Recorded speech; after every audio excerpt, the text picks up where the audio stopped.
Welcome to the Heal Your Hunger Show, where we get to the heart of why you overeat and how to stop. If you struggle with food and weight like I did, welcome home. So welcome to the Heal Your Hunger Show. So happy to have you here. It is a great day to be alive, and I mean that from the bottom of my heart. Every day I wake up just so grateful for the blessings in my life, and there are so many. And as you may know, what we focus on grows. So if you start thinking about the good things that are going on, the things that are not so great are going to fall away, or at least they're going to fade out of your focal point. And that means the good stuff's going to grow and the bad stuff's going to fade away for real. So really happy to have you here. Now, today's topic is, oh my gosh, it's kind of dense. You know, I saw a movie the other night and it spawned so many thoughts and so many emotions in me that I'm going to share about that here today over in the Secret Sauce group. So go to Facebook and type in the Secret Sauce to End Emotional Eating, and we will continue the conversation there. I actually record my podcasts live there, ones where it's me talking. Sometimes I have my guests in there as well. So check that out. Be a part of the Secret Sauce group. You'll get the first to hear announcements all the time.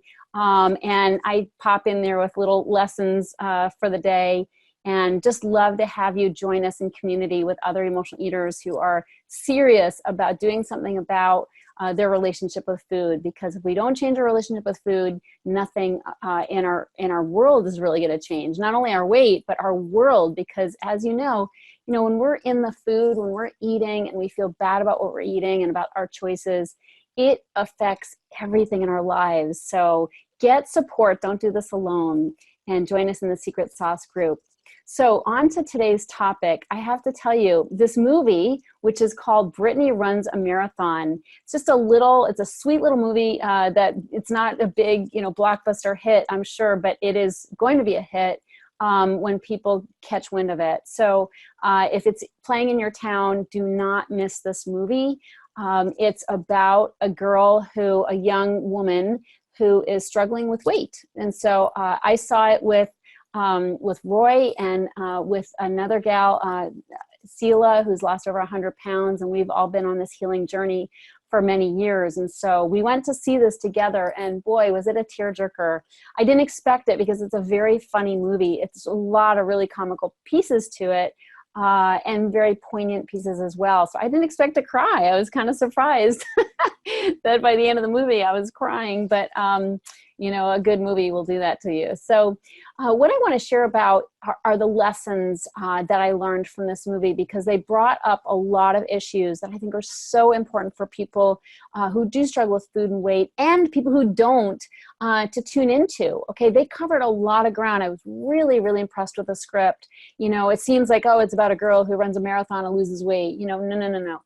Much deeper than that. And I really encourage you to see this and bring someone, bring your spouse, bring your partner, or bring just anybody, because even if somebody isn't struggling with food and weight, I think it's an important thing for people who don't get us, right? And family members often don't, friends often don't. So it's good for them to see it, to see how complicated the struggle is. And so that's what I'm going to talk about today. I'm not going to give you any spoilers, okay? I want you to see the movie. I don't want to spoil it for you. But let me talk about and really underscore some of the issues that came up in that movie, because I think it's really germane to our journeys as we heal from emotional eating. First of all, the hell of overeating. I have to tell you, they really nailed it.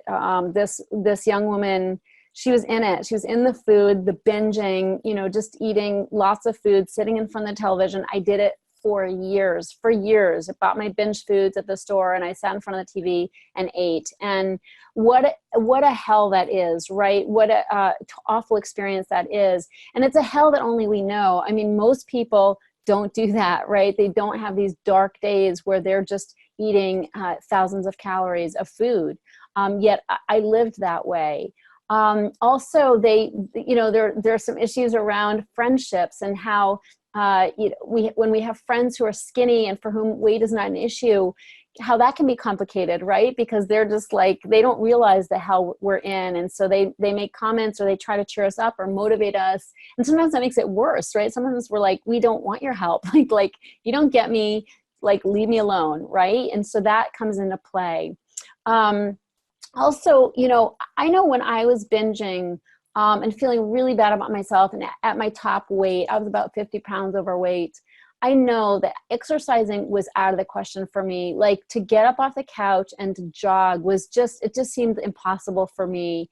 And of course, this movie is about Brittany running a marathon. So she faced that same inertia and fear of getting up off the couch. And so it drove it home for me, what that's like. And they did such a good job of depicting that, that inner struggle of, there's that turning point, right? When we have to do something for ourselves. And I don't mean jogging is the answer, because that didn't solve it for me, but certainly to make one self-caring decision to turn the corner when we're in the hell, when we're in binge mode and self-hatred mode and weight gain mode, when it's all about the food, it's so hard to make that shift and to take one step towards self-care.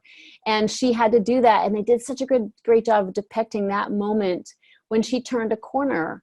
And I just feel like that was so perfect, because we all have to take that step, right? We all, whatever self-care action it is, maybe it's reaching out for help, or getting up off the couch, or, going for a walk, meditating, doing something that's self-caring. When we've been in that darkness, that hell of overeating, it's hard to make that, take that first step. And they just did such a good job depicting that. But also in terms of friendships, being the only one who can't get it. I mean, being around friends who are skinny and have no problem with food, or they can eat all they want and they still lose weight or stay a small size. I mean, that was such a struggle for me. It was such a struggle to not hate them, right? I was so envious of people who didn't have the struggles that I had. I couldn't even understand it. I mean, I'd go to Friendly's with my friends, and they'd eat their burger and pick up their fries, and I'd eat my fries and pick up my burger, because I'm just like, that's the best part. Like, how could people not want to eat all their fries? I couldn't even imagine leaving a potato chip or French fry on my plate. Could never do it. So I want to talk about, all these thoughts and feelings that come with being overweight, because the fact is, when we have the burden of our mentality, the burden of all those self-negating thoughts, the burden of hating ourselves, the burden of feeling like we are a loser because we can't get it, comparing ourselves to our friends, thinking, like we're the only one in the world who eats the way we eat. I mean, I used to dig food out of the trash after throwing it out, because I reconsidered my decision to be done forever. I'd go back and I'd grab those cookies or the rest of that ice cream that was melting in the carton. I'd get so full, I'd throw it out, and then I'd be like, wait a minute, that's a little rash. I want to eat some more. And it's such a humiliating experience, isn't it? Having these aberrant, choices that we make around food. I mean, there's very self-degrading choices. And so we feel like we're the only ones. And so we have all this mental baggage in our mind. And the topic of today's show is about mental weight loss. Like, do you have a mental weight loss plan? And the reason why I bring that up is because if you don't, guess what? You will never lose weight and keep it off. And I mean that. And I don't mean to be prophetic. It's just my experience. I've been doing this work for over 30 years, and I've helped hundreds of people. And I see it time and time again that if you don't have a mental weight loss plan, your physical weight loss plan will not stick, and that's the truth. And so it's really, really important that we have that and start working on that. And in so many ways, that's more important than the physical one. We're not just overweight in our bodies, we're overweight in our minds. And that's where we need to put attention. So the question is, you may want to be thin, but can you handle being thin? Because what happens when we have a physical weight loss plan and we lose weight, but we don't have weight loss in our mentality, we will put the weight back on. And the reason is because as emotional eaters, we have very busy minds, and our minds will sabotage us time and time again. So no matter how good we look, and this was portrayed in the movie, no matter how good we start to look, it's what's going on between our ears that's going to be our downfall. And so this is why 98% of all diets fail, is that people don't realize that they need a mental weight loss plan. You know, I mean, truthfully, a mental, emotional, and spiritual weight loss plan, but the physical is not where it's at. You know, truth is, if we work on a mental weight loss plan, it's going to be much easier to lose weight physically. We don't even need to focus on a physical weight loss plan. You see, food covers up so much baggage. And when we lose weight, that baggage comes to the surface. And if we don't have a plan for dealing with that, we will sabotage. You know, so many people want to know how to overcome self-sabotage. Well, self-sabotage happens between our ears, okay, from the negativity and the thoughts and feelings that come to the surface when we've lost weight, okay? And trust me, it's not pretty. You know, what comes up for us is a lot of self-hatred, anger, judgment of ourselves and of others. That's why we put the weight back on. You know, people don't think about this. 98% of all diets fail because we can't handle being thin. We can't handle being in a thinner body because we can't handle the thoughts and feelings that surface when we don't have food to push it down. And that's why we need a mental weight loss program. You know, people often say, well, it's the cravings that got the best of me. You know, but the truth is, we need to dig into where cravings come from. In my experience, the feelings that come up when we don't have food to cover them up, that's what causes cravings. 90% of cravings are emotional. I know we love to chase after physical, you know, causes and physical solutions for food cravings. But I'm going to tell you right now, and it might be bad news, but just, you know, see if you can metabolize this, pardon the pun. 90% of cravings are emotional. They come from those crazy thoughts and feelings that surface when we don't have the food to anesthetize them, to bury them down, to shove them down. That's what's causing us to all of a sudden crave. And so when we deal with our, you know, mental thoughts, and when we deal with the feelings that come up, then we will not have the cravings. You see, what happens when we lose weight is that we're forced to face reality. Food is amazing. You know, if you've heard me speak before, you've heard me talk about the PEP formula. And PEP is really outlines what food is doing for us. Food provides a painkiller for the pain that we have, emotional pain that we have. It's an escape. Okay, that's an E in PEP, for all the fear that we have that, again, we use food to cover up. And punishment, that's a third P, that's a P in the PEP, the final P, and that's because of guilt. So what comes up when we've lost weight or when we're trying to, quote, be good, which I hate that term, but what comes up are the pain, the fear, and the guilt. Those feelings are the primary drivers of the cravings. And so what happens when we start to lose weight, like we think, oh, we're just going to go on this diet, we're going to eat better, we're going to stop sugar, stop carbs, we're going to go on a keto diet and live longer, you know, or eat paleo and cut out grains. All that's well and good. But what people aren't prepared for is the resurfacing of the pain, the fear, and the guilt that we've been bearing for so long with the extra food and the fat. So all kinds of yuck comes up when we start to lose weight, and nobody plans on this. All we think of is, I'm going to fit into a smaller size clothes. Like, we're so focused on the physical, and it's like those feelings come on like a tsunami, and we're so bowled over that we're like, oh my God, let me run for cover. You see, food covers up a whole lot of things that we don't want to deal with. That's why we eat. We don't eat because we have cravings. We have cravings because we don't want to deal. Okay, I hope you're picking up what I'm laying down here. We don't want to deal, so we escape. Remember, the escape is part of the PEP formula. We want to escape the reality of our lives, the pain of our lives. And so we think we're going to be happy when we lose weight, and yet that pain, that fear, and that guilt comes to the surface, and we have to deal with it. And people aren't prepared for that. There's responsibility that comes with those feelings, that we have to deal with them. And that's where we go back to the food.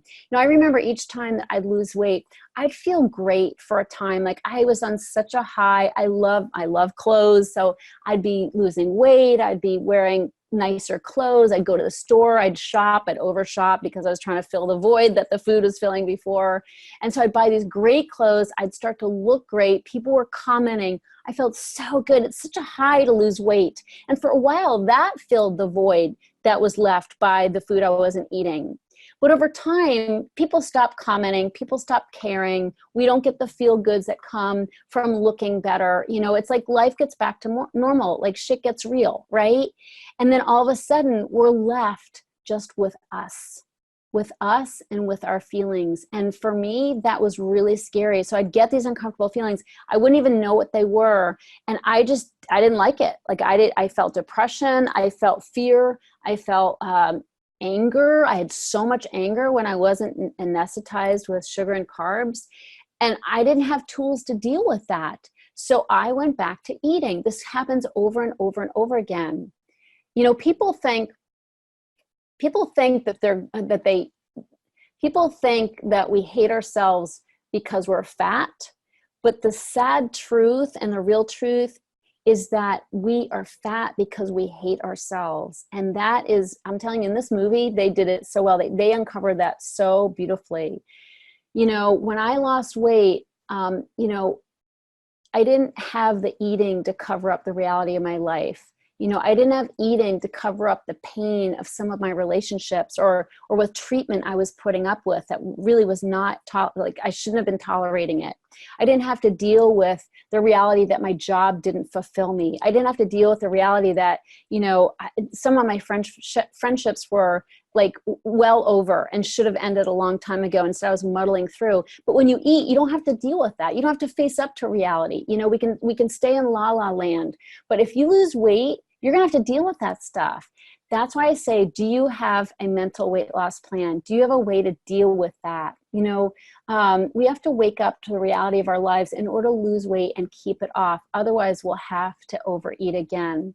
So, you know, it's the truth, and it might not be easy to hear, but I'm giving you really the golden key to weight loss is the mental weight loss plan, dealing with the stuff that you've been burying for so many years. But guess what? You can't do this alone. You can't do it alone. You can't do it if somebody hasn't done it. You know, so you have to have support in order to deal with all the stuff that comes up. And I'm not saying you need therapy. Like I didn't do this work in therapy. You know, I had a very specific plan that I followed to address this stuff that came up. That's what I teach in my programs. You know, how to feel, deal, and heal, how to clear out that stuff every time it comes up, and you do it layer by layer by layer. So I'm not talking about therapy. You know, you don't have to stir it around for years and years in therapy. It's a very quick solution. I have a formula that just, it works. It clears that stuff right away. You know, but nobody can do that formula alone, you know, in my experience. So I just encourage you to get support so you're not alone. Otherwise, you will turn to food, because food is so, first of all, available, but it's what we've used for so long. You know, when we want comfort, when we want support, food has been our number one supporter, and it's worked, right? It's worked for a time. But if we need, you know, if we want to lose weight, if we want to have a new experience around food, we're going to have to find a new form of support.